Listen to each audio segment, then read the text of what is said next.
Ассаламу алейкум, жалпы мекендештер. Мен жаштарга, азыркы жаш муундарга, мен курактуу жана менден күчүү, менден улуу орто курактууларга кайрылгым келди. Урматтуу агалар, инилер, карандаш, эжелер. 2020-жылы шайлоо болот эле парламенттик. Тилекке каршы ага жетпей болот деген кептер тарап атат. Мен жалпы ушу жаштарга, орто муундарга кайрылат элем. Добушубузду сатпайлы, сатылбайлы. Добушубузду сатуу бул денебизди сатуудан дагы жаман нерсе. Себеп дегенде бир добушубузду сатып 6 миллион калкыбызды саткан менен барабар. Дене бир өзүбүзгө таандык.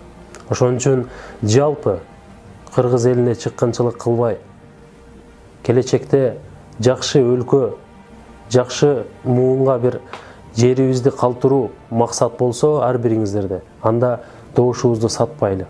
Жана сатып алам деп максат коюп аракет кылып аткан талапкерлер дейбизби, же акчасы көп калгандар дейбизби? Негизи сиздер дагы ойлонуңуздар. Сатып алуу менен көпкө барбайсыздар. Бүгүнкү күндө мен ойлойм, кыргыз эли сатылбайт. Акты ак, караны кара деп билип калды. Эми дагы сатып алам десеңиздер, биз дагы сиздерге окшоп кыргыздын уулубуз. Кыргыздын жеринде өсүп, жеринде туулуп чоңойгонбуз. Биздин дагы толук укугубуз бар. Бүгүнкү күндө акчалуунун заманы эмес, акылмандын, акыйкаттын заманы орноп келет.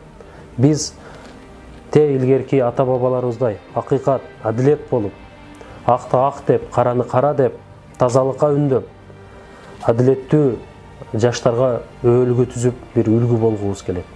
Сатып алууга, сатылууга, урматтуу мекендештер, жол бербейли. Менин укугум бар, акциясына катышып бардыгыбыз. Эгерде өзгөрүүнү баштайбыз десек, ар бирибиз өзүбүздөн баштайлы. Акча, байлык, мансап бул колдун кири. Бирок келечекти биз жоготсок, баарын жоготкон менен барабар. Ошондуктан келечек үчүн, кыргыз элибиз үчүн, кыргыз жерибиз үчүн, Кыргызстандагы кен байлыктарыбыз үчүн, келечек муундарга биз сактап, барктап, тактап өткөрүп берүүгө биз бүгүнкү күндүн жаштары милдеттүүбүз. Ошо милдетти биз алып өткөрүп беришибиз керек.